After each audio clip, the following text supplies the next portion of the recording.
लेकिन साथियों उन सभी शिफ्ट्स के आधार पर, उन सभी प्रश्नों के आधार पर ये 80 क्वेश्चन साथियों आपके लिए बहुत जरूरी है। और आपका अगर अभी एग्जाम बाकी है तो मेरा मानना है साथियों इन 80 प्रश्नों को अगर आप साथियों अपने मन मस्तिष्क में स्टोर करके जाएंगे तो एग्जाम को क्रैक करने से कोई दुनिया की ताकत आपको नहीं रोक पाएगी। तो क्लास आपकी शुरू हो चुकी है। पहले 20 प्रश्न हिंदी के देखेंगे, उसके बाद 20 प्रश्न सामान्य ज्ञान के, 20 प्रश्न मैथ के, 20 प्रश्न रीजनिंग के। तो आप देखिएगा साथियों कि अगर ऐसा पेपर आ जाता है तो कितना स्कोर आपका रहता है 80 प्रश्नों में से।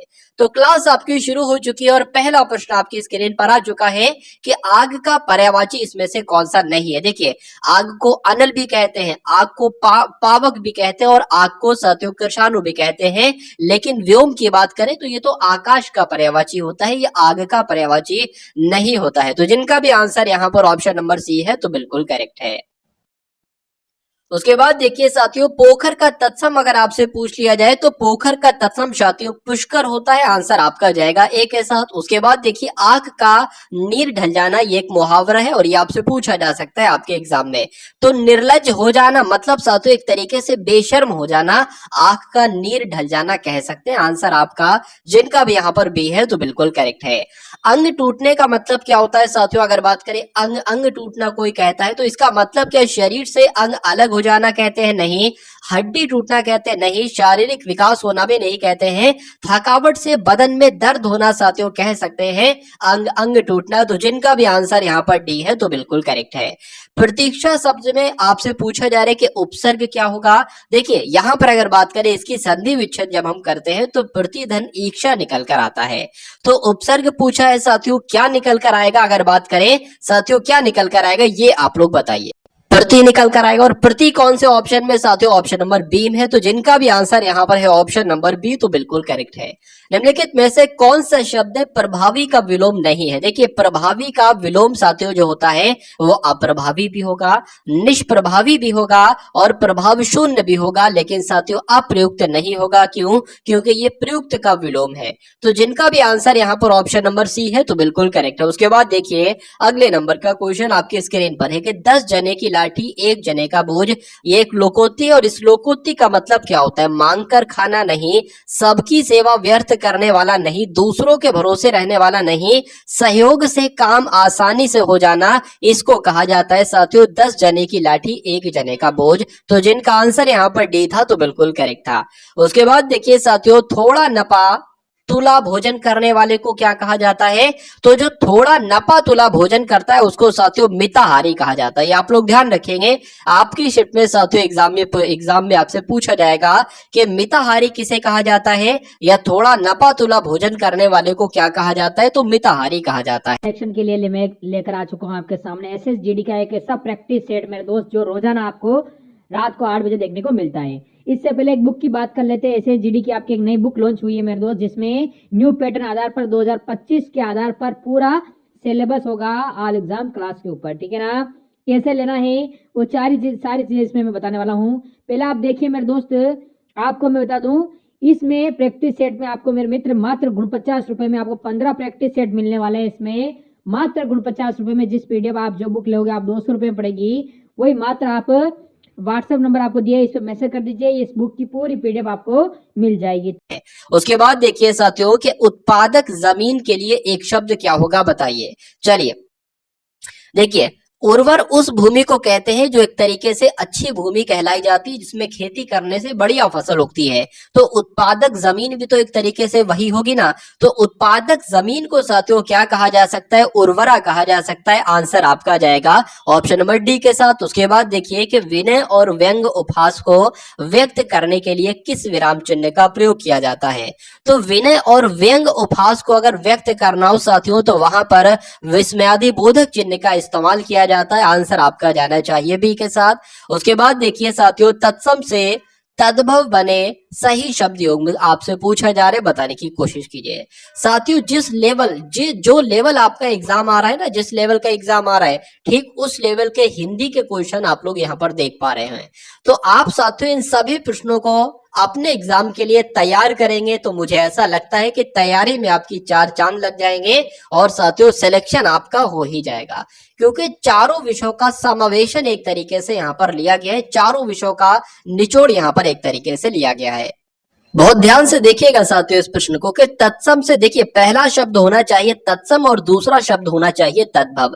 तो यहाँ पर अगर बात करें साथियों, पहला शब्द आपका घट जो है ना वो क्या है, वो एक तत्सम शब्द है और घड़ा क्या है, उसका तद्भव रूप होता है। तो आंसर आपका किस ऑप्शन के साथ जाएगा, ऑप्शन नंबर ए के साथ जाएगा। उसके बाद देखिए साथियों अश्लील का विलोम आपसे पूछा जा रहा है, तो अश्लील का कभी विलोम आपसे पूछा जाए तो आपको बताना है साथियों श्लील, तो छोटा आ हटा देना है, वो उसका विलोम हो जाएगा। उसके बाद देखिए अगला प्रश्न है कि निम्नलिखित वाक्यों में से एक सही वाक्य है साथियों, वो आपको बताना है। देखिए यहाँ गन्ने का ताजा रस बिकता है, ये सही होगा वाक्य, या यहाँ ताजे गन्ने का रस बिकता है। देखिए ताजा गन्ना एक तरीके से नहीं होगा, ताजा गन्ना हमें मिल ही नहीं सकता, क्या पता साथियों वो 1 महीना पहले काटा गया हो, 2 महीना पहले काटा गया हो, तो ताजा गन्ना कैसे रहेगा, तो ये गलत हो जाएगा। हमेशा ताजा रस होता है, ताजा गन्ना नहीं होता है।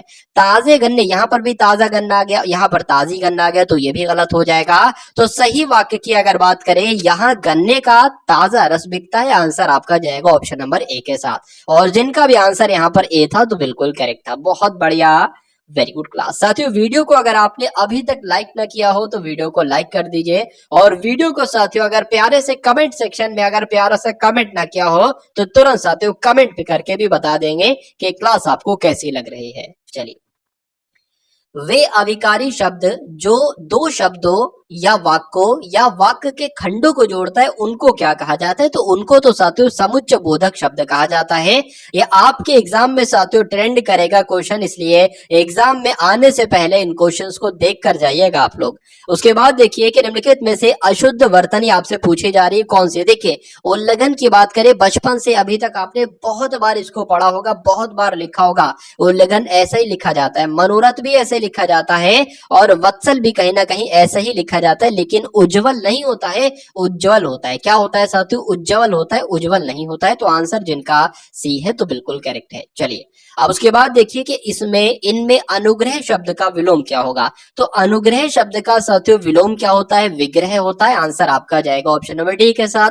उसके बाद देखिए रचना की दृष्टि से क्रिया के भेद कितने होते हैं, तो क्रिया के भेद कितने होते हैं साथियों, 2 होते हैं। सही जवाब आपका बी के साथ। किस शब्द की वर्तनी अशुद्ध है आपसे पूछा जा रहा है, बताइए।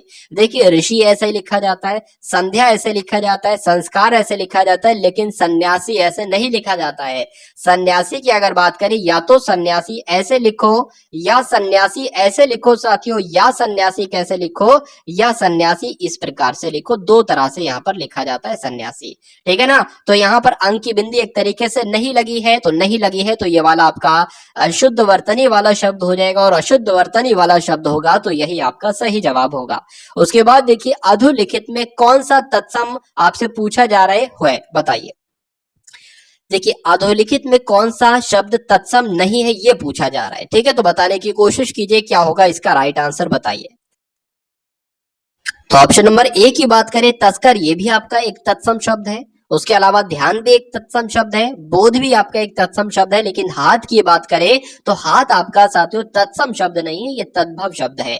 मैं आपको बता देता हूं साथियों कि जिन शब्दों का हम इस्तेमाल अपने रोजमर्रा की लाइफ में करते हैं, जिन भी शब्दों का बहुत इस्तेमाल करते हैं वो आपके तद्भव शब्द होते हैं, और जिन शब्दों का इस्तेमाल हम बहुत कम करते हैं या बिल्कुल ना के बराबर करते हैं वो आपके साथियों तत्सम शब्द होते हैं। तो तस्कर हम कहाँ बोलते हैं, कभी कभी कदार बोल देते हैं। ध्यान भी बहुत कम ही बोलते हैं लेकिन बहुत कम बोलते हैं। बोध भी बहुत कम बोलते हैं, लेकिन हाँ हाथ हम बोलते रहते हैं, तो बोलते रहते हैं, तो ये आपका एक तद्भव शब्द हो जाएगा। और पूछा भी यही गया था कि अधोलिखित में से यानी कि इनमें से कौन सा शब्द तत्सम नहीं है, तो डी वाला नहीं है। उसके बाद देखिए जिसकी भुजाएं घुटनों तक लंबी हो, उसके लिए अगर आपसे एग्जाम में पूछा जाए कि एक शब्द क्या होगा, तो अजानुबाहु साथियों आपका राइट आंसर होना चाहिए। और जिनका आंसर यहाँ पर ए तो बिल्कुल करेक्ट भाई, बहुत बढ़िया, वेरी गुड क्लास। तो ये 20 क्वेश्चन आपने देखे साथियों हिंदी के। अब 20 क्वेश्चन आप लोग देख लीजिए फटाफट साथियों, सामान्य ज्ञान के, ये आपके एग्जाम में साथियों आपको दिखने को मिलेंगे। पुलित्जर पुरस्कार की अगर बात करें तो किस क्षेत्र से संबंधित है, तो पा से होता है पुलित्जर और पा से होता है पत्रकारिता। तो पुलित्जर पुरस्कार साथियों पत्रकारिता के क्षेत्र में दिया जाता है। उसके बाद देखिए वस्तु एवं सेवा कर कब से लागू किया गया, तो ये 1 जुलाई 2017 से लागू किया गया। आंसर आपका बी के साथ। उसके बाद देखिए Twitter social media networking website की स्थापना साथियों कब की गई, तो इसकी स्थापना, ट्विटर की स्थापना साथियों 2006 में की गई थी। आपको मालूम होना चाहिए, आप लोग ध्यान रखेंगे। इंदिरा गांधी ए लाइफ इन नेचर ये एक पुस्तक है और इस पुस्तक के साथियों लेखक कौन है, तो जयराम रमेश की अगर बात करें तो इनकी ये पुस्तक है इंदिरा गांधी ए लाइफ इन नेचर। पुस्तक किसकी है, जयराम रमेश की है। उसके बाद देखिए साथियों जल संरक्षण के लिए क्या करना चाहिए, तो जल संरक्षण के लिए साथियों नदियों पर बांध बनाने चाहिए, बिल्कुल। जल के दुरुपयोग को रोकना चाहिए, बिल्कुल। वर्षा का जल का संचय करना चाहिए, बिल्कुल। तो इन सभी को लागू करना चाहिए, ये आपका बिल्कुल सही हो जाता है और जिनका आंसर यहाँ पर डी तो बिल्कुल करेक्ट है। चलिए विश्व पर्यावरण दिवस की अगर बात करें तो ये कब मनाया जाता है, 5 जून को साथियों विश्व पर्यावरण दिवस मनाया जाता है। अब उसके बाद देखिए कि स्त्रियों की दशा में सुधार न होने तक विश्व के कल्याण का कोई मार्ग नहीं, यानी कि कहा गया है कि अगर स्त्रियों की कंडीशन में इंप्रूवमेंट नहीं होगा, दशा में सुधार नहीं होगा, तो ये समझ लीजिए विश्व का कल्याण भी नहीं हो सकता, विश्व के कल्याण का कोई मार्ग नहीं होगा। तो कुल मिला के ये कथन साथियों किसका है, ये बात किसने कही थी, तो स्वामी विवेकानंद जी ने कही थी ये बात। इसलिए जिनका भी आंसर यहाँ पर ऑप्शन नंबर बी हो जाता है तो बिल्कुल करेक्ट हो जाता है। उसके बाद देखिए किस अभिलेख में रुद्रदामन प्रथम की विभिन्न उपलब्धियों का वर्णन किया गया है, तो किसकी बात चल रही है साथियों, जूनागढ़ की बात चल रही है। आप लोग ध्यान रखेंगे जूनागढ़ अभिलेख में रुद्रदामन प्रथम की विभिन्न उपलब्धियों का वर्णन किया गया है। प्राचीन नगर तक्षशिला निम्नलिखित में से किन के बीच स्थित था, बताइए, तो सिंधु और झेलम के बीच स्थित था तक्षशिला। उसके बाद देखिए साथियों मौर्य काल में शिक्षा का सर्वाधिक प्रसिद्ध केंद्र साथियों कौन सा था, तो ये साथियों तक्षशिला इसका राइट आंसर होगा, यानी कि मौर्य काल में शिक्षा का जो सबसे प्रसिद्ध केंद्र था साथियों वो तक्षशिला था, ये आप लोग ध्यान रखेंगे। चलिए उसके बाद देखिए मुद्रा राक्षस नाम की एक पुस्तक, ये बहुत आपसे एग्जाम में पूछी जाती है, तो इसके लेखक कौन है, इसके लेखक साथियों विशाख दत्त हैं, आपको मालूम होना चाहिए। आंसर आपका जाएगा ए के साथ। अब उसके बाद देखिए महात्मा बुद्ध का महापरिनिर्वाण साथियों कहां पर हुआ, बताइए। देखिए आप लोग ध्यान रखेंगे कहां पर हुआ, तो कुशीनगर में। मैं आपको यहाँ पर एक बात बताना चाहता हूँ, आप लोग ध्यान से साथियों सुनिएगा। अगर जब हम मैथ, रीजनिंग और हिंदी की बात करते हैं तो इसमें तो हर सेक्शन में आप साथियों 20 में से 18 19 या 20 भी कर सकते हो, लेकिन सामान्य ज्ञान की जब हम बात करते हैं, सामान्य ज्ञान में आपको मैक्सिमम अगर स्कोर करना है, अगर आप चाहते हैं कि ज्यादा से ज्यादा साथियों आपका सामान्य ज्ञान में स्कोर हो, तो आपको साथियों किस पर पकड़ बनानी है, आपको सिंपल टू मॉडरेट क्वेश्चन पर पकड़ बनानी है। अगर सामान्य ज्ञान में आप जितनी आसान सी चीजें हैं उनको कर लेते हो और जितनी मॉडरेट सी चीजें उनको कर लेते हो, क्योंकि एग्जाम की अगर जीके सेक्शन की जब हम बात करते हैं तो हार्ड लेवल का अगर एग्जामिनर क्वेश्चन डालता है ना तो बहुत कम बच्चे कर पाते, ना के बराबर बच्चे कर पाते हैं। तो एग्जाम की अगर बात करें, आप अगर साथियों जितने क्वेश्चन आपको आते हैं वो आप ठीक कर देते हो और जितने क्वेश्चन नहीं आते हैं उनको गलत नहीं करते हो तरीके से, तो सिलेक्शन के चांस आपके बहुत बढ़ जाते हैं। तो सामान्य ज्ञान के लिए मैं यही कहूंगा कि सिंपल क्वेश्चन पर आप अपनी पकड़ बनाइए और मॉडरेट क्वेश्चन पर आप अपनी पकड़ बनाइए, आपका एग्जाम निकल जाएगा। और सामान्य ज्ञान के मैंने यहाँ पर सिंपल टू मॉडरेट क्वेश्चन ही लिए हैं, ठीक है ना। चलिए तो यहाँ पर अगर बात करें साथियों गुलाम वंश के प्रथम शासक की अगर बात करें, क्या होगा साथियों इस प्रश्न का सही जवाब, तो कुतुबुद्दीन ऐबक अगर साथियों आपका राइट आंसर है तो बिल्कुल करेक्ट है। चलिए उसके बाद देखिए साथियों अगले नंबर का प्रश्न आपके स्क्रीन पर है कि राष्ट्रीय कांग्रेस से पूर्व सबसे प्रमुख संस्था कौन सी थी, तो ईस्ट इंडिया एसोसिएशन थी साथियों। राष्ट्रीय कांग्रेस से पहले सबसे प्रमुख संस्था, ये आपसे पूछा जा सकता है। रासायनिक उर्वरक नहीं है, कौन सा रासायनिक उर्वरक नहीं है आपसे पूछा जा रहा है, तो यूरिया भी है, सुपर फॉस्फेट भी है, पोटेशियम नाइट्रेट भी है, लेकिन सोडियम सल्फेट नहीं है। अब नहीं है साथियों तो यही आपका राइट आंसर है। प्लास्टिक से कौन सी गैस उत्पन्न होती है, तो प्लास्टिक से साथियों पॉलीथिलीन गैस उत्पन्न होती है, आप लोग ध्यान रखेंगे। पॉलीथिलीन गैस अगर बात करें तो प्लास्टिक से ही उत्पन्न होती है, राइट आंसर आपका डी के साथ। फॉरवर्ड ब्लॉक की अगर बात करें तो इसके संस्थापक साथियों कौन थे? इसके संस्थापक कौन थे? सुभाष चंद्र बोस जी इसके संस्थापक थे। ये आपको मालूम होना चाहिए। आंसर आपका डी के साथ। शिक्षा में सुधार के लिए ब्रिटिश सरकार ने सैडलर विश्वविद्यालय आयोग कब गठित किया? ये प्रश्न आपसे एग्जाम में पूछा जाता है। तो कब साथियों इसका गठन किया गया? 1917 में शिक्षा में सुधार के लिए ब्रिटिश सरकार के द्वारा सैडलर विश्वविद्यालय आयोग गठित किया गया 1917 में। राजीव गांधी राष्ट्रीय युवा विकास संस्थान ये किस राज्य में है साथियों? तो ये तमिलनाडु में है। आंसर आपका जाएगा ऑप्शन नंबर ए के साथ। ये आप लोग ध्यान रखेंगे। उसके बाद देखिए, भारत का निम्नलिखित में से कौन सा प्राकृतिक बंदरगाह नहीं है? तो प्राकृतिक बंदरगाह की अगर बात करें, कोचीन है, मुंबई है, विशाखापत्तनम है, लेकिन चेन्नई नहीं है। अब नहीं है साथियों, तो यही आपका बिल्कुल सही जवाब हो जाता। भाई बहुत बढ़िया, वेरी गुड क्लास। सिलेक्शन के लिए मैं लेकर आ चुका हूँ आपके सामने एसएसजीडी का एक ऐसा प्रैक्टिस सेट मेरे दोस्त जो रोजाना आपको रात को 8 बजे देखने को मिलता है। इससे पहले एक बुक की बात कर लेते हैं। एसएसजीडी की आपकी एक नई बुक लॉन्च हुई है मेरे दोस्त, जिसमें न्यू पैटर्न आधार पर 2025 के आधार पर पूरा सिलेबस होगा ऑल एग्जाम क्लास के ऊपर, ठीक है ना। कैसे लेना है वो सारी चीजें इसमें मैं बताने वाला हूँ। पहले आप देखिए मेरे दोस्त, आपको मैं बता दूं, इसमें प्रैक्टिस सेट में आपको मेरे मित्र मात्र 49 में आपको 15 प्रैक्टिस सेट मिलने वाले हैं। इसमें मात्र 49 में जिस पीडीएफ आप जो बुक लोगे आप 200 रुपये पड़ेगी, वही मात्र आप व्हाट्सएप नंबर आपको दिया है, इस पर मैसेज कर दीजिए, इस बुक की पूरी पीडीएफ आपको मिल जाएगी। तो चलो, तो अब आपके सामने साथियों 20 क्वेश्चंस आएंगे रीजनिंग के और 20 क्वेश्चंस आएंगे साथियों मैथ के, और ये 20-20 क्वेश्चन इन दोनों विषयों के एकदम टॉप लेवल के क्वेश्चंस होंगे, मोस्ट इंपॉर्टेंट क्वेश्चन होंगे। तो अगर बात करें, आपको साथियों वो आरेख चुनना है जो शिक्षित लोगों, बेरोजगार लोगों और अध्यापकों के बीच संबंध का सही निरूपण करता है। मान लीजिए साथियों ये क्या हो जाएंगे, ये आपके शिक्षित लोग हो जाएंगे, और जो ये अध्यापक है ना, वो देखिए वो सारे अध्यापक की अगर बात करें, वो सब अध्यापक एक तरीके से शिक्षित लोग ही कहलाएंगे। तो शिक्षित लोग की अगर बात करें, ये किसके अंदर आ जाएगा साथियों? ये अध्यापक, एक तरीके से अगर बात करें, अध्यापक जो है ना वो किसके अंतर्गत आ जाएगा? शिक्षित लोगों के अंतर्गत ही आ जाएगा। लेकिन साथियों कुछ हम मान सकते हैं, कुछ शिक्षित लोग जो होते हैं ना वो बेरोजगार होते, तो ये वाला आपका बेरोजगार वाला हो जाएगा।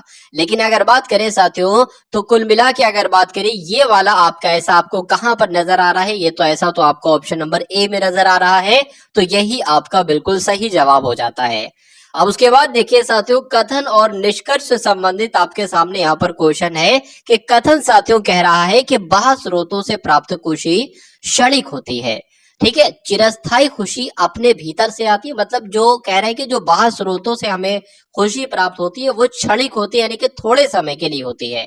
और उसके बाद कहा गया कि चिरस्थायी खुशी अपने भीतर से आती है, जो लंबे समय के लिए खुशी होती है वो चिरस्थायी खुशी कहलाई जाती है, तो वो अपने भीतर से आती है। यहाँ पर ये आपने कथन पढ़ लिया, अब निष्कर्ष को पढ़िए और बताइए कौन सा निष्कर्ष सही है, कौन सा निष्कर्ष साथियों गलत है।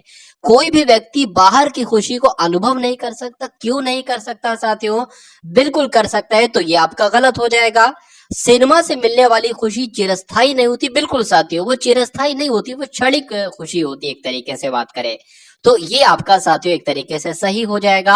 अब सही हो जाएगा तो ये आपका बिल्कुल सही जवाब हो जाएगा, यानी कि दूसरा वाला आपका जो निष्कर्ष है ना बिल्कुल सही। और ऐसा कहां पर लिखा हुआ है? ऐसा आपका ऑप्शन नंबर बी में लिखा, और जिनका आंसर यहाँ पर बी है तो बिल्कुल करेक्ट है।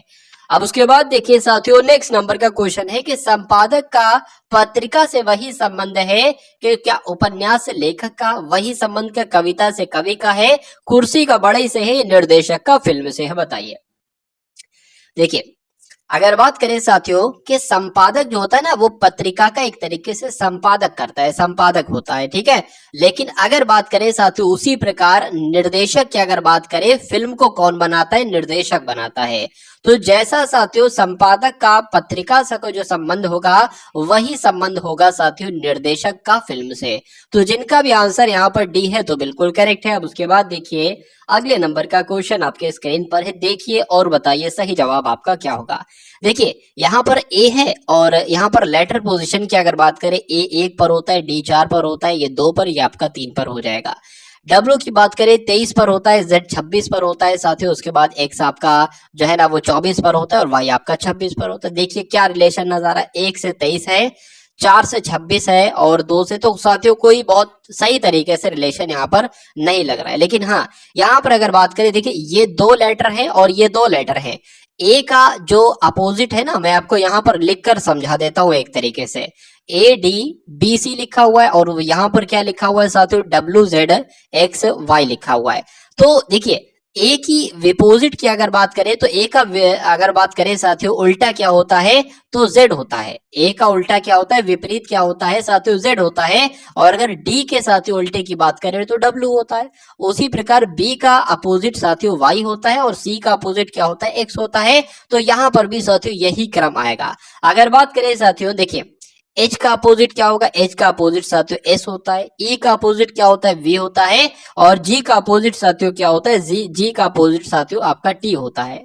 और एफ का अपोजिट क्या होता है साथियों, उफ होता है। तो एस उफ मतलब एक तरीके से मैंने जो एक तरीके से याद किया है, ठीक है। वाई यू का अपोजिट जो होता है ना, उफ होता है, एफ होता है। और एफ का अपोजिट क्या होता है, यू होता है। तो उफ मेरे मुंह से निकला कुल मिला के।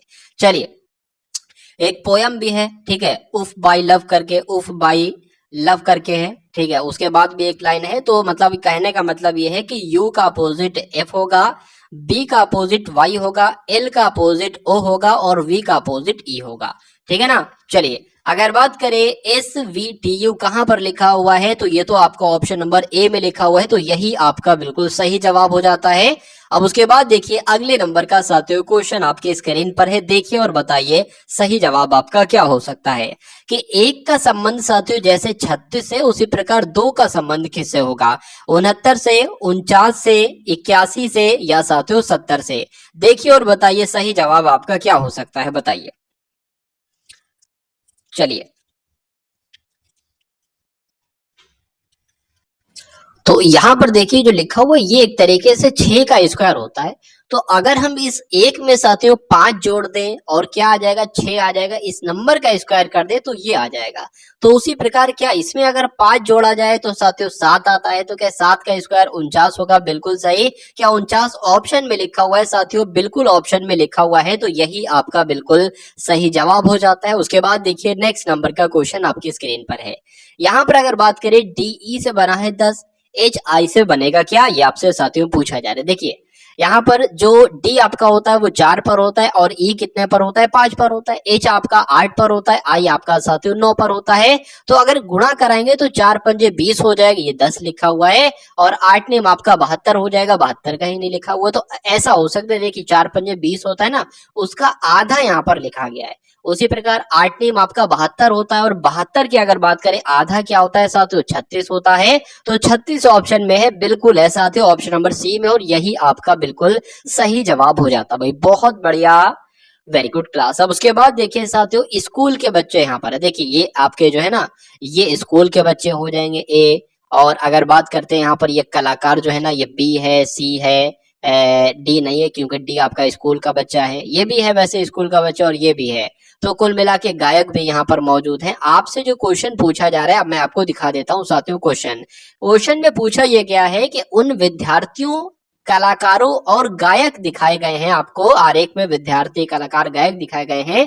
आरेख का अध्ययन कीजिए और उस क्षेत्र की पहचान कीजिए जो उन विद्यार्थियों को दर्शाता है जो सिर्फ कलाकार है परंतु गायक नहीं है। क्या कलाकार है किंतु गायक नहीं है। देख लेते साथियों, कलाकार है, कलाकार है किंतु गायक नहीं है। यानी कि उन स्कूल के बच्चों को आपको बताना है जो साथियों गायक ना हो, यानी कि इनमें से कोई सा नहीं हो सकता। क्या मैं आपको दिखा देता हूं, इनमें से साथियों कोई सा नहीं हो सकता। तो अब यहाँ पर इकलौता साथियों बी ही ऐसा लेटर आ रहा है जो विद्यार्थी भी है, यानी कि स्कूल का बच्चा भी है और साथ में कलाकार भी है, लेकिन गायक नहीं है। तो आंसर आपका बी के साथ जाएगा। और बी कौन से साथियों ऑप्शन में लिखा हुआ है, बी तो बी वाले ऑप्शन में ही लिखा हुआ है, इसलिए राइट आंसर आपका ऑप्शन नंबर बी हो जाता है भाई, बहुत बढ़िया, वेरी गुड क्लास। अब उसके बाद देखिए नेक्स्ट नंबर का क्वेश्चन आपके स्क्रीन पर है।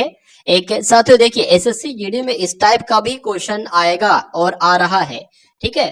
तो जो साथियों क्वेश्चन मैं आपके लिए ला रहा हूँ, जिस टाइप के एसएससी जीडी में क्वेश्चंस आपके पूछे जा रहे हैं, उस टाइप के साथियों मैं आपके लिए यहाँ पर क्वेश्चंस ला रहा हूँ। राजू एक लड़का है, राजू उत्तर पश्चिम में। सबसे पहले मैं आपको डायरेक्शन की नॉलेज थोड़ी सी दे देता हूँ।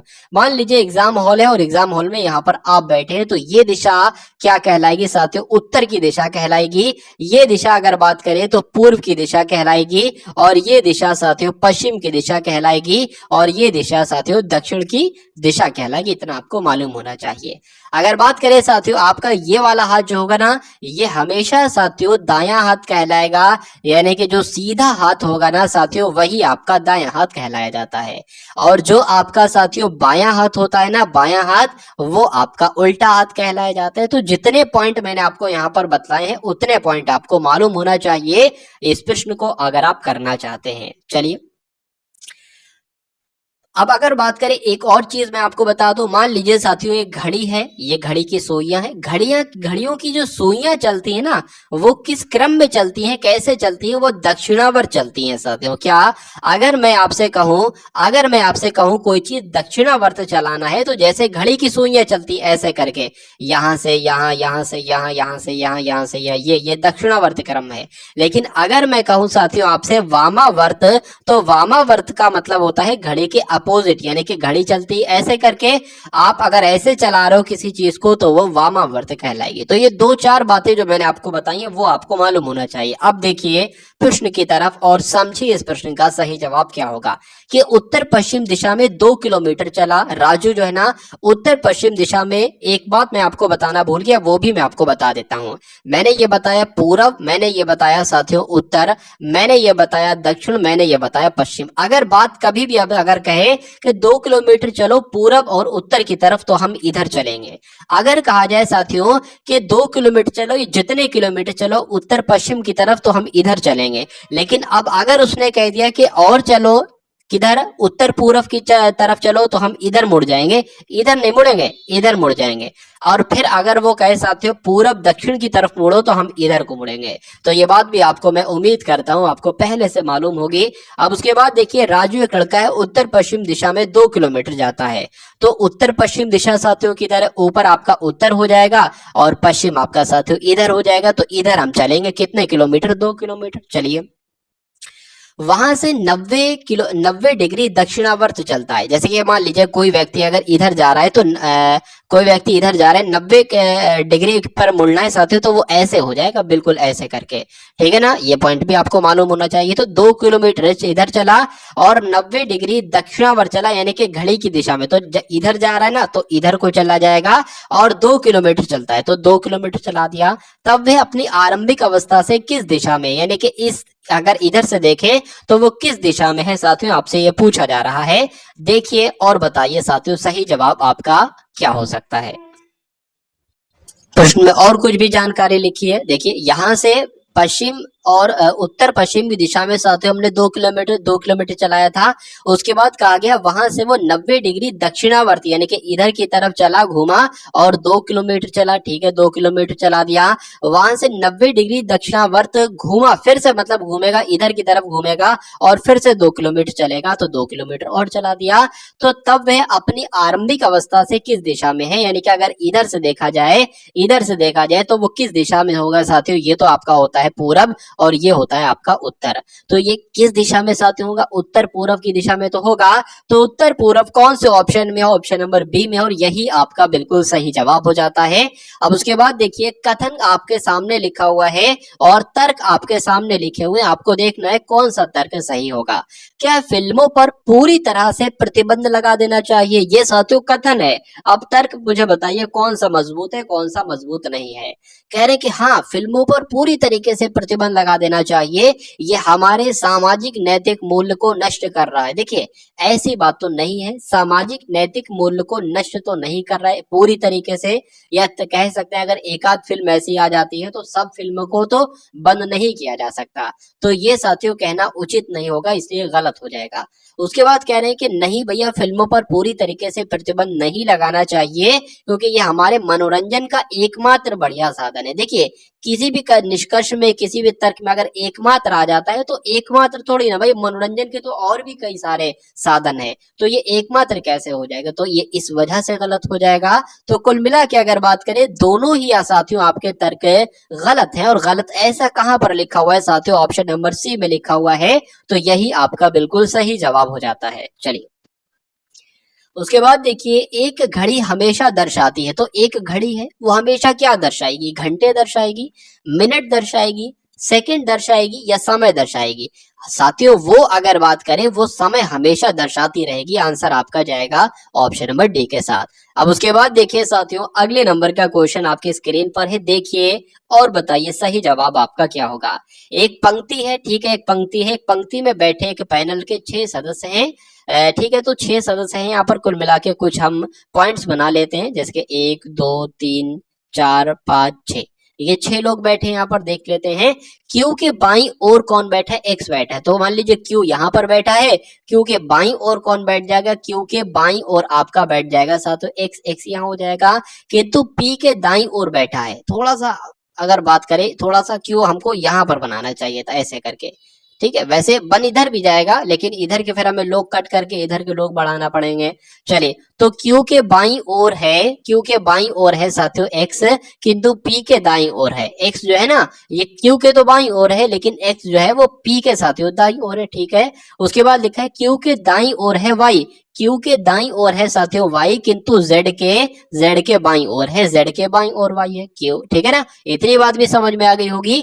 R के बाईं ओर है Z, R किधर है साथियों, अब देखिए यहाँ पर क्या करेंगे, यहाँ पर हमें एक व्यक्ति की जरूरत हो रही है। यहाँ पर हमें बनाना है आर को, कि आर के बाईं ओर है जेड, तो हम इधर वाला व्यक्ति कट कर देंगे। अब पूरी आपकी साथियों जो पंक्ति बनेगी वो ऐसे बनेगी। अब हम ये देख लेते हैं कि प्रश्न में हमसे पूछा क्या गया था, कि छोरों पर कौन से सदस्य बैठे हैं। तो एक तो छोर आपका ये है और एक छोर आपका ये है, तो साथियों छोरों पर तो पी आर बैठे हैं, और पी आर क्या कहीं ऑप्शन में है, तो बिल्कुल है साथियों ऑप्शन नंबर सी में, और यही आपका बिल्कुल सही जवाब हो जाता भाई। बहुत बढ़िया, वेरी गुड क्लास। उसके बाद देखिए साथियों, अगले नंबर का क्वेश्चन आपके स्क्रीन पर है। यहाँ पर साथियों लिखा हुआ है सीपीयू की टॉप माँ, यानी कि सीपीयू की टॉप माँ का मतलब क्या है, उषा। बहुत ध्यान से देखिए, इस टाइप का जब भी क्वेश्चन आए बहुत ध्यान से आपको एक बार पढ़ लेना है बहुत तेजी के साथ। उषा इज प्लेइंग कार्ड्स, मतलब उषा का कोड इसमें सही होगा, इज प्लेइंग कार्ड्स का कोड भी साथियों इसमें से होगा। ये क्रम के अनुसार नहीं, ऐसा नहीं है कि सीपीयू की अगर बात करें तो ये उषा है, और की बात करें तो ये इज है, ऐसा नहीं है। उसके बाद लिखा है कि कोब जा की माँ का अर्थ होता है आशा इज प्लेइंग टेनिस, और यहाँ पर साथियों लिखा हुआ है कि टॉप से और कॉप का अर्थ होता है कार्ड्स एंड टेनिस। तो दी गई सूचना के अनुसार बताइए आशा का कोड साथियों क्या होगा। अब सबसे पहले तो आप ये देख लीजिए कि आशा आखिर लिखा कहां पर गया है, तो आशा साथियों यहां पर लिखा गया है। इसका मतलब साथियों अगर बात करें कि आशा का कोड या तो कोप होगा, या तो जा होगा, या तो की होगा, या तो माँ होगा। अब साथियों अगर बात करें, अब इसको करने के लिए हम देखिए क्या करेंगे, हम इसका कोड मालूम कर लेंगे, और फिर जो बाद में बचेगा साथियों वो आशा का ही कोड होगा। जैसे कि इज प्लेइंग टेनिस, देखिए कहां पर लिखा हुआ है, तो इज प्लेइंग तो साथियों यहां पर लिखा हुआ है, यानी कि इसमें से 2 शब्द, इसके 2 शब्द और साथियों इसके 2 शब्द मैच हो रहे होंगे, वो इज और प्लेइंग के कोड होंगे। तो इज का कोड हम लिख लेंगे, और साथियों यहाँ पर हम किसका कोड लिख लेंगे, हम यहाँ पर प्लेइंग का कोड लिख लेंगे। तो इज और प्लेइंग का कोड साथियों देख लीजिए, देखिए इसमें और इसमें से क्या मैच है, एक तो की मैच है, और एक साथियों क्या, एक तो माँ मैच है। तो की अगर बात करें की और माँ, हो सकता हो ये की जो है वो प्लेइंग का कोड हो, ऐसा नहीं है जरूरी। कुल मिला के ये आंसर आपका नहीं हो सकता, ठीक है ना। यानी कि की को कट कर दो, ये नहीं आंसर हो सकता, और साथियों की को कट कर दो और माँ को कट कर दो। अब देख लीजिए साथियों, अब टेनिस का कोड देख लीजिए क्या होता है। तो टेनिस कहाँ पर दे रखा है साथियों, टेनिस यहाँ पर दे रखा है। तो अब ये देखिए कि इसमें से और इसमें से साथियों क्या सेम है, ये आपको देखना है। तो कोप सेम है, तो कोप जो होगा ना साथियों किसका कोड हो जाएगा, एक तरीके से टेनिस का कोड हो जाएगा कोप। चलिए, तो अब ये कोप भी कट हो जाएगा। तो अब बचेगा क्या साथियों, जे ए बचेगा। तो ये साथियों आशा का कोड आपका हो जाएगा। और JA कौन से ऑप्शन में लिखा हुआ है, तो ऑप्शन नंबर डी में लिखा हुआ है, तो यही आपका बिल्कुल सही जवाब हो जाएगा। आशा का कोड साथियों क्या होगा, JA होगा। अगर बात करें इस टाइप का साथियों, बहुत सारे ऐसे बच्चे हैं जो इस टाइप के क्वेश्चन को नहीं कर पाते, देखते हैं उनको छोड़ देते हैं, क्योंकि इस टाइप के क्वेश्चन में थोड़ा सा समय अधिक लगता है। चलिए अब उसके बाद देखिए साथियों, यहाँ पर आपको कुछ लेटर्स दिख रहे होंगे, इसमें से आपको बताना है इसमें से कौन सा ऐसा ऑप्शन है साथियों जो इन लेटर से नहीं बन सकता है। चलिए इसको देखती है साथियों, ये बन सकता है या ये नहीं बन सकता है। ENTREA, तो EN साथियों ये हो गया, N ये हो गया, T आपका किधर गया, T ये हो गया, उसके बाद R ये हो गया, उसके बाद फिर E कहाँ पर है, E तो एक तो हो गया, दूसरा E कहाँ पर, दूसरा E तो मुझे नजर नहीं आ रहा है, तो कह सकते हैं साथियों ये वाला नहीं बन सकता है, तो यही आपका राइट आंसर हो जाएगा। उसके बाद एक बार इसको भी देख लेते हैं साथियों, TRI है, तो T ये हो गया, RI ये हो गया, I ये हो गया, उसके बाद क्या है, ANGL है, तो A आपका साथियों ये हो गया, N आपका ये हो गया, L ये हो गया, और E कहाँ पर है, E भी साथियों ये है, तो ये वाला बन जाएगा, और ये वाला भी बन जाना चाहिए, ये वाला बन जाना चाहिए। तो कुल मिला के ये लेटर्स नहीं है साथियों, ये नहीं बन पा रहा है, शब्द तो नहीं बन पा रहा है, तो यही आपका सही जवाब हो जाता है। अब उसके बाद देखिए ये भी साथियों वैसा ही प्रश्न है, यहाँ पर आपको देखना है कौन सा नहीं बन पा रहा है। देखिए अगर बात करें REP, यहाँ पर है R भी है, उसके बाद E भी है, और उसके बाद कहीं P भी है। चलिए उसके बाद लिखा है RESRE है, सर क्या नहीं है, देखते हैं, R भी है, उसके बाद E भी है, और उसके अलावा साथियों S कहाँ पर है, जल्दी ढूंढो S कहाँ पर है। एस साथियों मुझे यहाँ पर नहीं नजर आ रहा है, तो नहीं नजर आ रहा है तो ये वाला नहीं बन पाएगा। एक बार इसको भी कंफर्म कर लेते हैं, तो REPR, तो R आपका ये हो गया, R किधर गया, R आपका ये हो गया, RE ये हो गया, उसके बाद P ये हो गया, और R साथियों ये हो गया, OA भी हो गया, O भी हो गया साथियों, और आपका A भी हो गया, और CH कहाँ पर है, C ये है, और H आपका ये है, तो ये वाला भी बन जाएगा, और ये वाला भी बन जाना चाहिए, ये वाला भी बन जाना चाहिए। A वाला साथियों नहीं बन रहा है, नहीं बन रहा है, तो यही आपका बिल्कुल सही जवाब हो जाता है।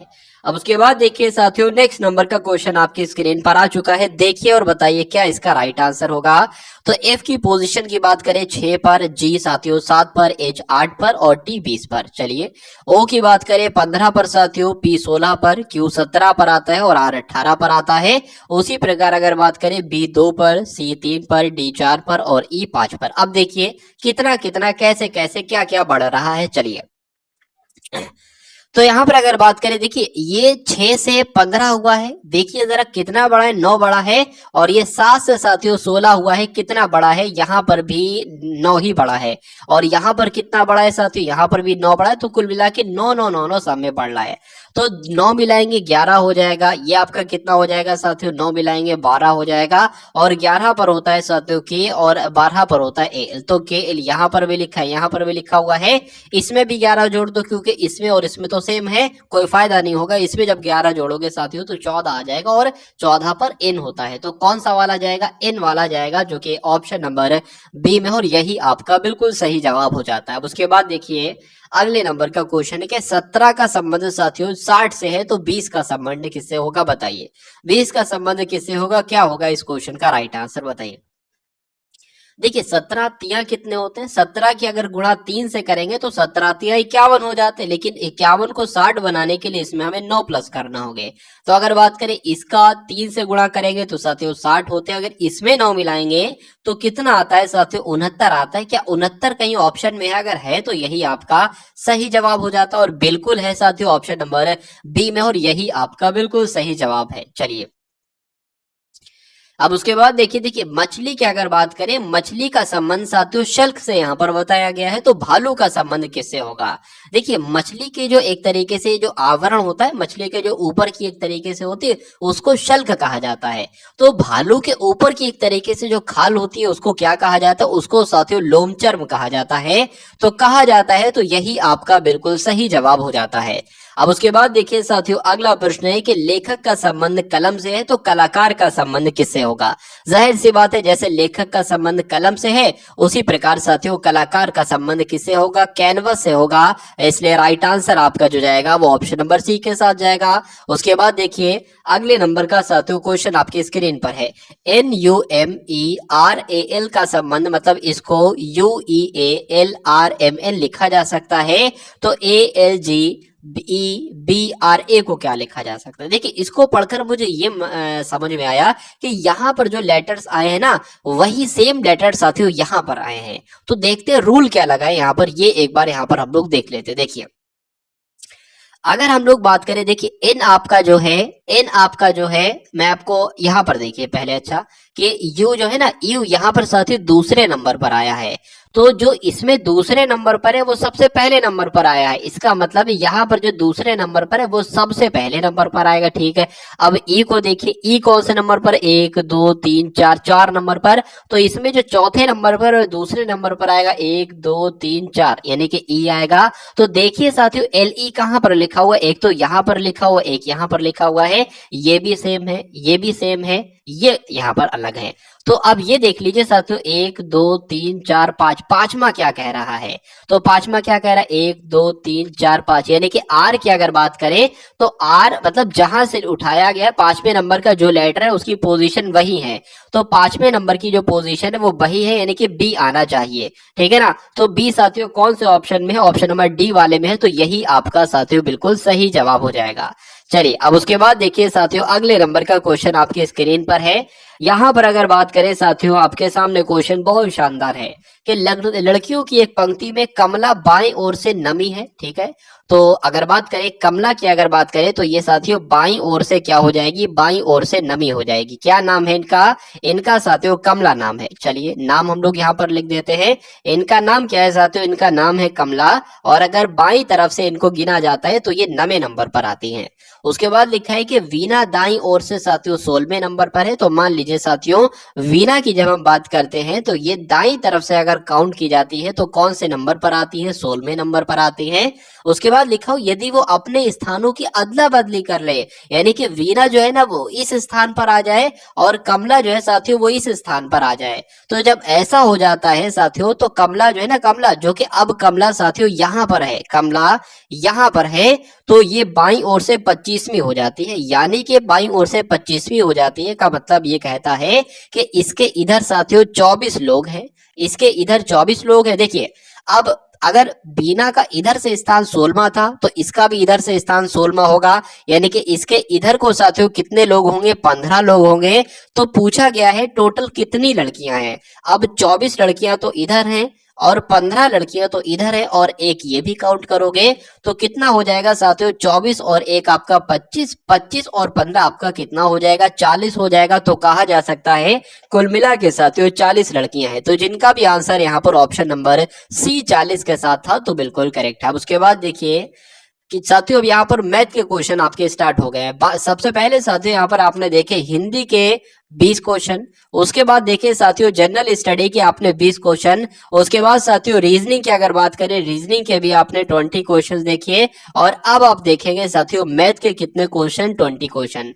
टोटल यहाँ पर हम लोग 80 क्वेश्चन देखेंगे जैसे आपके एग्जाम में पूछे जाएंगे। इसमें आप लोग बताइएगा कि साथियों स्कोर आपका कितना रहा, क्या स्कोर आपका कितना रहा। चलिए तो पहला क्वेश्चन साथियों मैथ का आपके स्क्रीन पर है, देखिए और बताइए सही जवाब क्या होगा।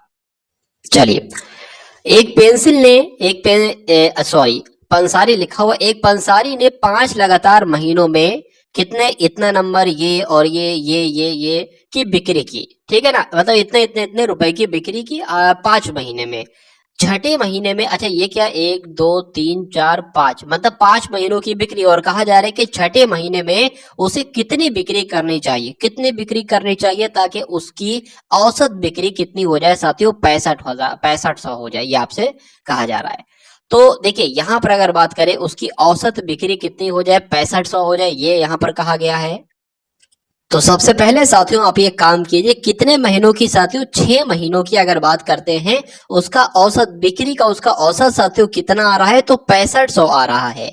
तो हम ये साथियों जान सकते हैं कि 6 महीने में अगर बात करें उसने कितनी बिक्री की। ऐसी अगर बात करें तो 65 की गुणा साथियों 6 से करा दो तो 6 पंजे 30 हो जाएगा, 6 चंग 36 और 3 साथियों 39 हो जाएगा। 2 जीरो लगाए, 2 जीरो लग जाएंगे, यानी कि कहा जा सकता है साथियों 39,000 रुपए की उसने बिक्री की। अब एक काम ये करो कि उसने 5 महीनों की टोटल बिक्री कितने की, तो 5 महीने की टोटल बिक्री का योग साथियों ये आ जाएगा और 6 महीने की टोटल बिक्री का योग ये आ जाएगा। तो साथियों उन दोनों को माइनस करा दोगे, आपको कम से कम इतना पता चल जाएगा उसने के छठे महीने में उसने कितनी बिक्री की। तो सबसे पहले ये काम कराओ साथियों, इसका आप टोटल करो। देखिए टोटल करने में क्या जाएगा, कोई दिक्कत नहीं साथियों। 5 और 7 आपका 12 हो जाएगा, 5 और 5 आपका 10 हो जाएगा, 10 और 7 आपका 17 हो जाएगा, 17 और 2 आपका कितना हो जाएगा साथियों 19 हो जाएगा। 19 की अगर बात करें 9 आ जाएगा और 1 कैरी का लग जाएगा। 6 और 1 7 हो जाएगा, 7 और 3 आपका 10 हो जाएगा, 10 और 5 साथियों 15 हो जाएगा, 15 2 17 हो जाएगा, 17 और ये 20 हो जाएगा, 20 का साथियों 0 लगेगा, 2 हासिल का लग जाएगा। 5 2 साथियों 7 हो जाएगा, 7 2 9 हो जाएगा और 9 अगर बात करें तो 17 हो जाएगा, 17 की अगर बात करें तो 27 बोले 26 हो जाएगा, 26 और 4 साथियों 30 हो जाएगा, 30 का 0 हो जाएगा, हासिल लगेगा 3। उसके बाद 6 और 3 9 हो जाएगा, 9 और 7 16 हो जाएगा, 16 और इसकी अगर बात करते हैं साथियों 22 हो जाएगा, 22 और 6 कितना हो जाएगा 28, 28 और यहाँ पर अगर बात करें 34 हो जाएगा। तो कुल मिला के अगर साथियों बात करें तो 34,009 रुपए की उसने बिक्री की। कितने कितने महीने की साथियों निकली, कितने महीनों की निकली, ये साथियों 5 महीने की बिक्री है और ये 6 महीने की बिक्री है। अब इसका साथियों डिफरेंस निकालोगे तो इसका डिफरेंस कितना निकलेगा, इसका अगर इन दोनों को साथियों क्या करेंगे, इन दोनों को साथियों माइनस करेंगे तो कितना निकलेगा, देख लेते हैं साथियों कितना माइनस निकलेगा। तो 0 में से साथियों अगर बात करें 9 नहीं जा सकता, तो 10 में से यहाँ पर जब 9 जाएगा साथियों तो कितना बचेगा, 1 बचेगा और फिर यहाँ पर 9 हो जाएगा, फिर साथियों 9 हो जाएगा, 4 आ जाएगा। यानी कि साथियों कितनी अगर बात करें तो उसने छठे महीने में 4991 रुपए की बिक्री की थी और यही आपका साथियों राइट आंसर भी हो जाएगा। तो जिनका आंसर यहाँ पर ऑप्शन नंबर ए है तो बिल्कुल करेक्ट है। अब उसके बाद देखिए एक त्रिभुज के 3 कोणों का संभावित मान क्या होगा, यह आपसे पूछा जा रहा है, बताइए। चलिए तो देखिए और बताइए क्या राइट आंसर होता है। देखिए एक बात आपको मालूम होना चाहिए कि त्रिभुज के तीनों कोणों का योग कितना होता है, तो त्रिभुज के तीनों कोणों का योग साथियों 180 डिग्री होता है। अब यहाँ पर जिसका योग साथियों 180 डिग्री आ रहा है वो देखते हैं साथियों क्या राइट आंसर आपका हो सकता है या नहीं हो सकता है। देखिए जब अगर बात करें साथियों इसको जोड़ोगे तो 5 और 2 आपका कितना हो जाएगा, ठीक है ना, 5 और 2 आपका 7, 7 और 3 आपका 10 हो जाएगा। देख लेते हैं यहाँ पर 2 2 और 6 6 6 और ये आपका 9 हो जाएगा, तो यहाँ पर तो 9 आ रहा है, 8 आना चाहिए, तो कुल मिला के ये नहीं हो पाएगा। इसको सॉल्व करते हैं साथियों, ये 11 हो जाएगा और ये भी साथियों नहीं हो सकता। इसकी बात करें ये भी नहीं हो सकता, इसकी बात करें हाँ ये हो जाएगा, 6 और 7 आपका 13 हो जाएगा, 13 और 5 आपका 18 हो जाएगा, यानी कि 180 डिग्री इनका योग आ रहा है। तो आंसर आपका साथियों जो जाएगा वो ऑप्शन नंबर डी के साथ जाएगा। उसके बाद देखिए फाइनल सिलेक्शन के लिए मैं लेकर आ चुका हूँ आपके सामने एसएसजीडी का एक ऐसा प्रैक्टिस सेट मेरे दोस्त जो रोजाना आपको रात को 8 बजे देखने को मिलता है। इससे पहले एक बुक की बात कर लेते हैं। एसएसजीडी की आपकी एक नई बुक लॉन्च हुई है मेरे दोस्त, जिसमें न्यू पैटर्न आधार पर 2025 के आधार पर पूरा सिलेबस होगा ऑल एग्जाम क्लास के ऊपर, ठीक है ना। कैसे लेना है वो सारी चीजें इसमें मैं बताने वाला हूँ। पहले आप देखिए मेरे दोस्त, आपको मैं बता दूं इसमें प्रैक्टिस सेट में आपको मेरे मित्र मात्र 49 रुपए में आपको 15 प्रैक्टिस सेट मिलने वाला है। इसमें मात्र 49 रुपए में जिस पीडीएफ आप जो बुक लोगे आप 200 रुपए पड़ेगी, वही मात्र आप व्हाट्सएप नंबर आपको दिया है, इस पर मैसेज कर दीजिए, इस बुक की पूरी पीडीएफ आपको मिल जाएगी। तो कि 50 लड़कों की एक कक्षा में 30 लड़कों की औसत लंबाई 160 सेंटीमीटर है। यदि शेष लड़कों की औसत लंबाई 165 सेंटीमीटर हो तो पूरी कक्षा की औसत लंबाई आपसे पूछी जा रही है। देखिए जो कहा गया है वो काम कर लीजिए कि 50 लड़कों की एक कक्षा में 30 लड़कों की, 50 टोटल लड़के हैं, इसमें से 30 लड़कों की औसत लंबाई कितनी है, तो 30 लड़कों की साथियों औसत लंबाई कितनी है, 160 है। तो 30 लड़कों की औसत कुल योग लंबाई का कितना होगा, 48 हो जाएगा साथियों, तो 2 जीरो लग जाएंगे। यानी कि कहा जा सकता है कि 30 लड़कों की टोटल लंबाई कितनी है 4800 है। बचे कितने 20 लड़के बचे हैं, यानी कि शेष लड़के यानी कि 20 लड़के। तो 20 लड़कों की अगर बात करें, इनकी टोटल लंबाई कितनी है 165, यानी कि ये औसत है। अगर इसका योग निकाले ना तो 165 की गुणा साथियों 2 से कर लो, 5 दूना ये आपका 165 हो जाएगा। मैं आपको दिखा देता हूं सही तरीके से, देखिए एक सेकेंड। तो 20 लड़के जो बचे हैं साथियों, इनका औसत अगर बात करें लंबाई की 165 है, तो 165 की साथियों 2 से आप गुणा करो और देखो क्या आता है। 5 दूना 10 आ जाएगा, 6 दूना 12 और 13 आ जाएगा, 2 एकम 2 3 आ जाएगा, यानी कि साथियों कहा जा सकता है 3300 है। ठीक है ना। तो अब अगर बात करें क्या कहा गया है, तो पूरी कक्षा की औसत लंबाई क्या होगी।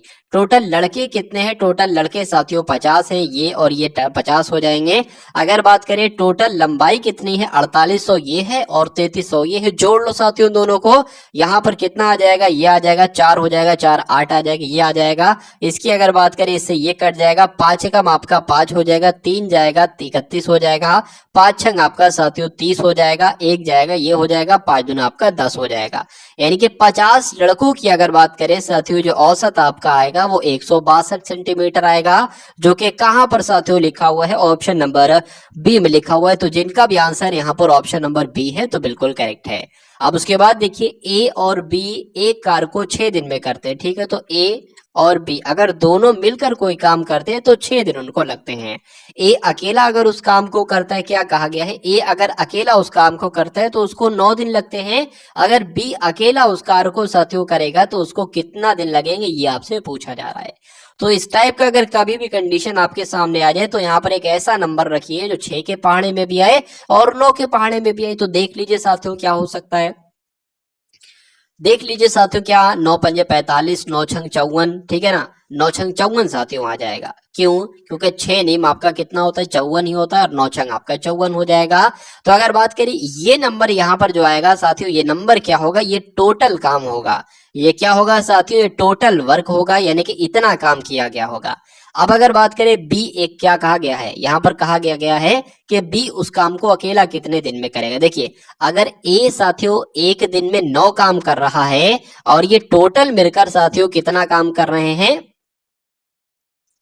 सॉरी यहाँ पर 9 थोड़ी ना होगा, यहाँ पर होगा 6। अगर ए साथियों एक दिन में 6 काम कर रहा है तो साथियों ए एक दिन में 6 काम कर रहा है और दोनों मिलकर साथियों यहाँ पर 9 काम कर रहे हैं। तो जाहिर सी बात है बी अकेला उस काम को बी एक दिन में 3 काम कर रहा होगा। ठीक है ना। तो बी एक दिन में 3 काम कर रहा है और टोटल काम साथियों अभी हमने आपको बताया 54 है। तो ये बी साथियों इस पूरे काम को कितने दिन में करेगा, 3 एकम 3, 3 7 21, 3 अट्ठे 24, यानी कि 18 दिन में करेगा। तो आंसर आपका साथियों जो जाएगा वो ऑप्शन नंबर ए के साथ जाएगा और जिनका भी आंसर यहाँ पर ए है तो बिल्कुल करेक्ट है। चलिए अब उसके बाद देखिए साथियों, अगले नंबर का क्वेश्चन आपके स्क्रीन पर आ चुका है। बताइए इसका राइट आंसर क्या होगा कि यदि दो शंकुओं के आयतन का अनुपात 2:3 है और उनके आधारों की त्रिज्याओं का अनुपात 1:2 है, यानी कि अगर बात करें साथियों उनके आधारों की त्रिज्या यानी कि आर भी एक तरीके से दे रखी है और उनके आयतनों का अनुपात भी दे रखा है साथियों, तो उनकी ऊंचाइयों का अनुपात क्या होगा ये आपसे पूछा जा रहा है। देखिए शंकु के आयतन की जब हम बात करते हैं, किसकी बात करते हैं साथियों, एक तरीके से शंकु के आयतन की जब हम बात करते हैं तो इसका सूत्र क्या होता है, इसका सूत्र होता है साथियों 1/3 पाई आर ए स्क्वायर एच। ठीक है, आर की वैल्यू दे रखी है, पाई की वैल्यू आपको पता है और आयतन इसका क्या है वो उसका भी रेशियो आपको दे रखा है, एच की वैल्यू आपको मालूम होना चाहिए। तो कुछ नहीं है साथियों, आपको इस प्रकार से करना, मैं आपको बता देता हूं 1/3 पाई आ जाएगा तो पाई आ जाएगा। आर की अगर बात करें तो पहली त्रिज्या साथियों क्या है, पहली त्रिज्या आपकी 1 है तो यहाँ पर 1 का एक तरीके से स्क्वायर हो जाएगा। और एच की अगर बात करें, यही एच तो आपको निकालना है, ऊंचाई ही तो आपको निकालना है। उसके बाद अगर बात करें फिर से आपका ये अब दूसरा वाला आ जाएगा, पाई आ जाएगा। और दूसरे आर की क्या दे रखी है साथियों, दूसरा आर आपका क्या दे रखा है 2, यानी कि 2 का स्क्वायर एच। और इन दोनों के आयतनों का अनुपात, ये एक तरीके से आयतन हुआ तो हुआ, ये भी आयतन हुआ, और इन दोनों के आयतनों का अनुपात 2:3 है, यानी कि 2/3 आ जाएगा यहाँ पर।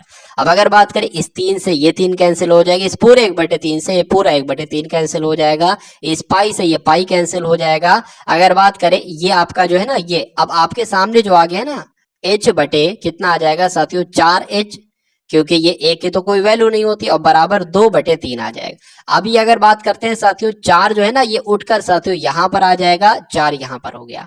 अब अगर बात करें H1 और H2 की, अगर बात देखिए ऊंचाइयों का अनुपात पूछा जा रहा है तो ऊंचाइयों ही का अनुपात है साथियों ये, तो ऊपर 8 आ जाएगा नीचे 3 आ जाएगा, यानी कि कहा जा सकता है साथियों 8:3 आपका राइट आंसर हो जाएगा, जो कि कौन से ऑप्शन में है साथियों, ऑप्शन नंबर सी में है, और यही आपका बिल्कुल सही जवाब हो जाता भाई। बहुत बढ़िया, वेरी गुड क्लास। चलिए अब उसके बाद देखिए कि 50 मीटर लंबी एक गाड़ी 100 मीटर लंबे प्लेटफॉर्म को 10 सेकंड में पार कर सकती है, गाड़ी की गति क्या है? गाड़ी की चाल आपसे पूछी गई है, और चाल का साथियों सूत्र मैं आपको कई बार बता चुका हूं। चाल का सूत्र क्या होता है साथियों, दूरी बटे समय होता है। चलिए क्या होता है, दूरी बटे समय होता है। अच्छा समय तो यहाँ पर दे रखा है 10 सेकंड है, दूरी आपको निकालना है। चलिए तो दूरी की अगर बात करें कभी भी साथियों कि ट्रेन की लंबाई आ जाए कि 50 मीटर लंबी गाड़ी है, ठीक है भैया 50 मीटर लंबी गाड़ी है और 100 मीटर लंबा प्लेटफॉर्म है, तो दूरी जो आएगी ना यहाँ पर दूरी बराबर साथियों जो होगी, दूरी की वैल्यू जो होगी ना वो प्लेटफॉर्म की लंबाई प्लस ट्रेन की लंबाई होगी एक तरीके से, तो वही दूरी कहलाएगी इस सवाल में। तो गाड़ी कितनी लंबी है, ट्रेन कितनी लंबी है 50, और साथियों 100 मीटर प्लेटफॉर्म है, 100 मीटर का प्लेटफॉर्म है, तो ये आ जाएगा। तो अगर बात करें दूरी कितनी आ जाएगी साथियों 150 आ जाएगा, समय कितना आ जाएगा 10 आ जाएगा, 0 से 0 कट जाएगा, यानी कि चाल आपकी साथियों जो निकलती है वो चाल कितनी निकलेगी, 15 मीटर प्रति सेकंड निकलेगी। तो 15 मीटर प्रति सेकंड साथियों कहां पर है, कौन से ऑप्शन में है, ऑप्शन नंबर ए में है, तो यही आपका बिल्कुल सही जवाब हो जाता है। अब उसके बाद देखिए अगले नंबर का साथियों क्वेश्चन आपकी स्क्रीन पर है, देखिए और बताइए सही जवाब आपका क्या होगा। चलिए यहां पर अगर बात करें a का 2 गुना, चलिए तो a का 2 गुना b के 3 गुने तथा c के 4 गुने के बराबर है, तो a b c a अनुपात b अनुपात b अनुपात c का अनुपात आपको पूछा जा रहा है। देखिए a का 2 गुना यानी कि 2a बराबर b के 3 गुने तो b का 3 गुना, ठीक है, बराबर c के 4 गुने तो 4c यहाँ पर हो जाएगा, ये बराबर की अगर बात करें तो k है एक तरीके से, ठीक है ना। तो अब अगर बात करते हैं साथियों यहाँ पर देख लेंगे कि a अनुपात b अनुपात c बराबर क्या आएगा, इसकी अगर बात करें ना, देखिए 2 की बात करें तो 2 k के भाग में चला जाएगा, यानी कि k/2 आ जाएगा, और अगर बात करें यहाँ पर साथियों क्या आ जाएगा, k/3 आ जाएगा, क्योंकि ये 3 भी साथियों इसके भाग में जाएगा, 4 भी जाएगा, और अनुपात अगर बात करें k/यहाँ पर भी 4 हो जाएगा। अब ऊपर ऊपर ऊपर समान है, इसको इसको ये से कैंसिल हो जाएगा, और यहाँ पर क्या बचेगा साथियों, एक तरीके से 1/2 1/3 और 1/4 बचेगा। अब कभी भी आपके सामने ऐसी कंडीशन हो 1/ कोई नंबर लिखा हो फिर ये, और उसको एक रेशियो में आपको निकालना हो, उसको एक अनुपात में आपको निकालना हो, तो बहुत आसान तरीका है, मैं आपको बता देता हूँ, ठीक है ना। और यही एक तरीके से a का अनुपात b का अनुपात c का अनुपात है, इसको ध्यान रख लीजिए। अब इसको मैं डिलीट कर रहा हूँ और दोबारा से यहाँ पर अच्छे से लिख रहा हूँ, 2 3 4 है, 2 3 4 है, चलिए 2 3 4 है, 1/2 2 3 4 है, चलिए ठीक है। अब इसका सबसे पहले आप क्या निकालेंगे साथियों, लासा निकाल लेंगे एक तरीके से 2 3 4 का, चलिए निकाल लेते हैं साथियों। अगर बात करें 2 एकम 2 हो जाएगा, 3 आ जाएगा, 2 दूना 4 हो जाएगा, 2 से कटेगा और उसके बाद 3 से कट जाएगा, यानी कि 3 दूना 6 6 दूना 12 हो जाएगा। तो साथियों 12 किससे गुणा करेंगे, 12 किससे गुणा करेंगे, 12 किससे गुणा करेंगे, 2 एकम 2 2 छंग आपका 12 हो जाएगा, यानी कि यहाँ पर 6 आ जाएगा, 3 एकम 3 3 चौक आपका 12 आ जाएगा, तो यहाँ पर 4 आ जाएगा, और 4 3 12 यानी कि यहाँ पर कितना आ जाएगा, 3 आ जाएगा। तो कुल मिला के साथियों a का और b का और c का जो अनुपात निकलता है वो 6:4:3 निकलता है। तो ऐसा कौन से ऑप्शन में लिखा हुआ है, ऐसा ऑप्शन नंबर डी में लिखा हुआ है, तो यही आपका बिल्कुल सही जवाब हो जाता है। अब उसके बाद देखिए साथियों अगले नंबर का क्वेश्चन आपके स्क्रीन पर है, देखिए और बताइए सही जवाब आपका क्या होगा। 5 वर्ष पहले ए बी सी डी की औसत आयु साथियों कितनी थी, 45 वर्ष थी। अब उनमें ई को सम्मिलित करने पर पांचों की औसत आयु साथियों कितनी हो जाती है, 49 वर्ष हो जाती है। तो ई की साथियों आयु क्या होगी, ये आपसे पूछा जा रहा है। देखिए 5 वर्ष पहले की यहाँ पर बात की गई, यानी कि ए बी सी यानी कि 4 लोगों की साथियों एक तरीके से औसत आयु कितनी थी, 45 थी। तो कहा जा सकता है कि चारों की साथियों औसत 45 दूना 90 हो जाएगा और 90 90 साथियों 180 हो जाएगा। और अगर बात करें ये जो आई है ना साथियों, ये कितने तय की आई है, इसमें अगर हमें वर्तमान की उम्र चाहिए हो ना, ए बी सी डी की औसत योग हमें अगर चाहिए हो वर्तमान समय का, तो 4 लोग हैं, चारों की साथियों 5 5, क्योंकि 5 वर्ष पहली है तो 5 इसमें ऐड होना चाहिए, 5 इसमें, 5 इसमें और 5 इसमें, तो कुल मिला के अगर इसमें 20 हम ऐड कर देंगे साथियों, तो ये कितनी आ जाएगी, 200 योग आ जाएगी, 200 आ जाएगी आयु। तो कहा जा सकता है कि 4 लोगों की वर्तमान समय में आयु का योग जो है साथियों वो 200 है। चलिए, उसके बाद कहा गया कि अब उसमें अगर ई को सम्मिलित कर लिया जाता है, यानी कि 4 की जगह 5 लोग अगर हो जाते हैं, तो पांचों की औसत आयु कितनी हो जाती है, 49 हो जाती है। तो इसकी अगर बात करें, इसका योग निकालने की कोशिश करें तो कितना निकलेगा, 9 पंजे साथियों 45 हो जाएंगे, 5 चौक 20 24 हो जाएंगे, यानी कि 245 साथियों हो जाएगी। चलिए, तो अब अगर बात करें 4 लोगों की आयु का योग 200 है, 5 लोगों की आयु का योग 245 है, तो जो इसमें अभी ऐड हुआ है यानी कि ई जो ऐड हुआ है उसकी आयु कितनी होगी साथियों, 45 होगी, क्योंकि ये 245 है, ये 200 है, तो डिफरेंस साथियों 45 है, तो ई की आयु क्या होगी, 45, जो कि आपका ऑप्शन नंबर सी में है भाई। बहुत बढ़िया, वेरी गुड क्लास। अब उसके बाद देखिए साथियों कि एक थैले में 3 प्रकार के सिक्के हैं, 1 रुपए के, 50 पैसे के, 25 पैसे के सिक्के भरे हुए हैं,